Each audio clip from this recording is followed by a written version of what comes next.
Бүгінгі менің сабағымның тақырыбы жасанды интеллекттің негіздері. Жалпы жасанды интеллект дегеніміз бірінші сабақ өтпес бұрын бірінші біз жасанды интеллект дегеніміз не екен дегенді түсінуіміз керек.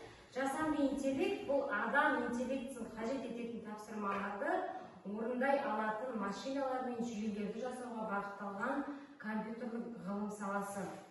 Жасанды интеллекттің негізгі қабілеттері ол яғни оқи алады, ой қорыталады, қабылдайды және түсінеді, түйсінеді, шешім қабылдайды, сөйлеу және бейнелерді таниды. Енді жасанды интеллекттің тарихына келетін болсақ, жасанды интеллект ең алғаш 1950 жылы, яғни ол Тьюринг сыны деп аталады. Ғалым Алан Тьюринг бұл OpenAI компаниясы жасаған интеллектуалды көмекші, ол жасанды интеллекті адам тілін түсіну және генерациялау үшін пайдаланған. Атауының мағынасы чат дегеніміз қарым-қатынас, ал GPT дегеніміз генеративті алдын ала оқытылған деген сөз. ChatGPT не істей алады? ChatGPT ол сұрақтарға жауап береді және күрделі тақырыптарды қарапайым тілмен түсіндіреді. Мәтіндер, мақалалар, шығармалар, сценарийлер жазуға да көмектеседі. Код, кестелер, презентация, тесттер, сабақ жоспарларында құралады. Мәтіндерді әртүрлі тілдерге ауыстыра алады.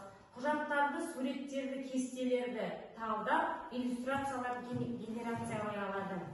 Ол қалай жұмыс істейді? ChatGPT өте көп мәтіндерге, мақалаларға, кітаптарға және диалогтың негізделіп оқытылған. Ол сұрақтың контекстін талдап, өте қисынды жауап шығады.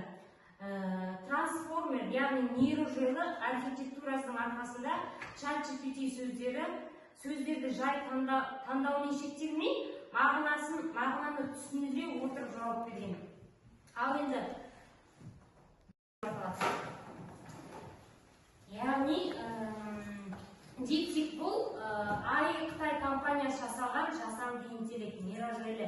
Ол ChatGPT-ге ұқсас, бірақ өз ерекшеліктері мен артықшылықтары бар. DeepSeek бұл жаңа буын тілдік модель. Ол әртүрлі тілдерде, оның ішінде орыс тілі, ағылшын тілінде мәтіндерді түсініп, генерациялай алады екен. Ақпаратты талдайды, мақалдар, кодтар, сценарийлер, ғылыми жұмыстар жазуға қабілетті. Күрделі ой қорыту мен математикалық есептерді орындай алады. Ол қалай жұмыс істейді? DeepSeek'те үлкен мәтіндер, кодтар және ғылыми деректер базасында трансформер архитектурасы арқылы оқытылған, яғни ChatGPT сияқты. Ол көп сатылы оқыту процесінен өтеді. Алдын ала оқыту мәтіндер негізінде. Мысалы, сіздер ChatGPT-ді қолданған, жасанды интеллекттерді қолданған кезде ChatGPT-ді ашып қоясыздар, DeepSeek-ті ашып қоясыздар, жаңағы Copilot-ды ашып қоясыздар, Gemini-ді ашып қоясыздар да, төртеуін салыстыруларыңызға да болады.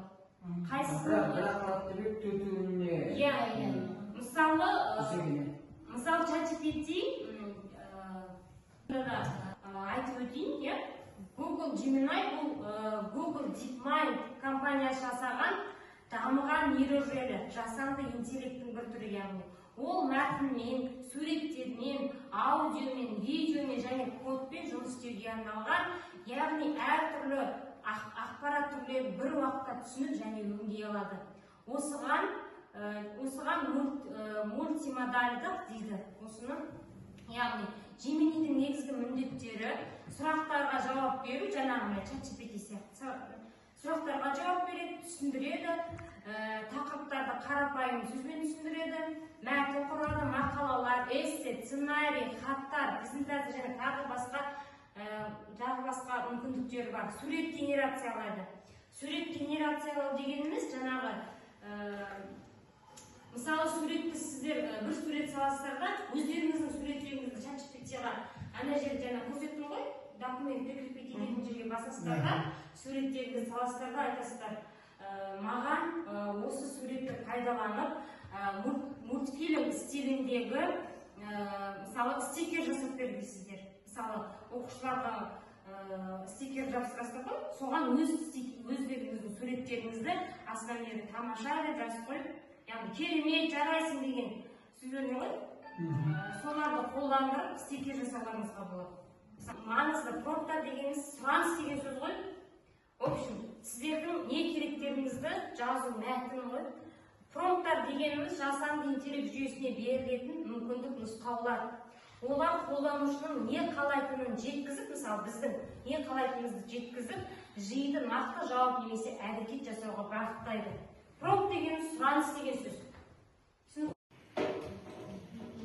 Класс математика қай жерде мұғалім кезетті?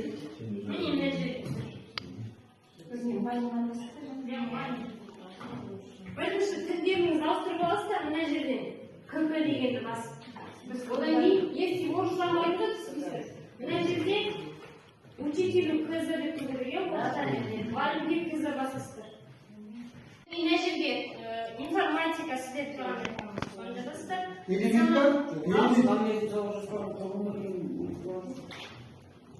Элементке толтырамыз. Элементке пәніңізді жазасыз.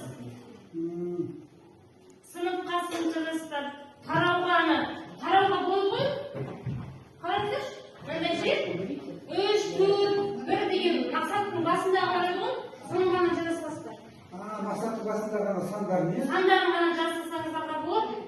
Өздеріңіз санды жазбай толық мақсат жазамын десеңіздер де өздеріңіз білесіздер. Тарауға, е? Тарауға емес, неге? Оқу бағдарламаңызда сәйкес оқу ескертіп ғой, тарауға тарауды жазасыздар. Неше тарау екенін, не? Иә, өздеріңіз ойдан жаза берсеңіздер, или былай қауып алыстарға. Тарау дегенде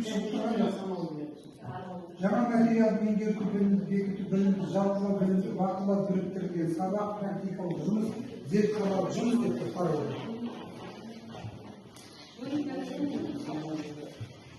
Білім алуларыңызды ашып алсаңыздар да болады. Нема, жұмабай мұғалім? Перейти генератору КПС деген ба? Иә. Білімді бақылау.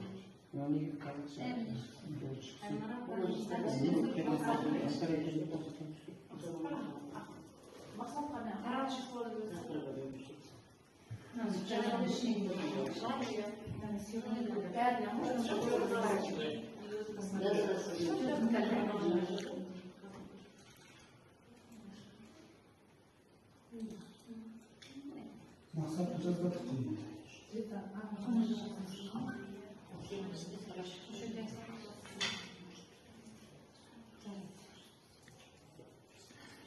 Барлығыңыз көріп жатсыздар ма?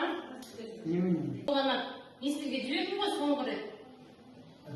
Темп-мейл деген бұл чат-GPT-ға да. Мысалы сіздер өздеріңіздің аккаунттарыңыз бар ғой соттардағы, сонымен тіркелсеңіздер, ол бір рет қана пайдаланасыздар да, одан кейін пайдалана алмайсыздар ғой. Ал мына темп-мейл деген мына жерден аккаунттар шығарып еді. Осы аккаунттарды пайдалана берсеңіздер болады. Түсініңіздер ме? Тегін қолдану үшін қараңыздаршы міне. Мысалы, дақтабайды қолдану үшін мен оны өз аккаунтымен қолдана алмаймын. Енді қайтып, мен жаңа алдында қолданып қойдым ғой. Енді бүгін мен қолдана алмаймын. Өйткені оның бірақ жаңағы кредиттері бар. Егер бітіп кетсе қолдана алмаймыз, біз қолдана алмай қаламыз ғой. Сондықтан да мынандай бар міне, мынандай. Темп-мейл деген соңғы несін жібердім. Міне сіздерге дайын аккаунт береді. Сол дайын аккаунтты жаңағы мына жерге жазасыздар. Мына жерге дақтабайдың басы жанына мына жерде тұр ғой, Start at 3 day деп. Или міне Sync up деген жазыңыздаршы, міне Sync up деген. Мына жерде басыңыздаршы. Бәріңізге осындай терезе ашылды ма? Енді мынау Sync up дегенге кіресіздер. Одан кейін мына жерде email мен біздің жаңағы temp-mail дегеніміз временный аккаунт, уақытша аккаунт деген сөз. Бір рет қолданасыздар, бұл екіншісін басқа осы жерге мына временный аккаунтты мына копировать деп басып, осы жерге саласыздар. Копировать вставить. Енді осы жерге паспорт деп тұр ғой. Бұған өздеріңіз ойлап 12 цифр болу керек. Өздеріңіз ойлап тауып пароль жазасыздар. Өзіңіз пароль жазыңыз. Өздеріңіз пароль. Мысалы, менің күнде қолданатын паролім бәріне. 6-2018 деген сияқты ғой. Өздеріңіз 12 дедің, е? 12 саны ағылшынша, иә? Иә. Міне қараңыздар. Міндетті түрде үлкен әріп болу керек пароль. Кішкентай ағылшын әріптер, сандар және мынандай символдар болу керек. Не 12. 68 деп. Соны жазасыздар. 68. И болды сигнал. Болды біздің временный аккаунтымыз даттап уже тіркеліп қойдық даттапқа. Жоқ, мына жерге негізі тек моем адресінде да мына жерге аса сөйлем мен даттаптан қойып кеттім.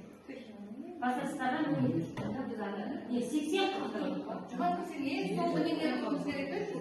Ең соңғы да. 80. Жоқ, да. Жоқ, бұл.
білімді болуға оқу керек. Бай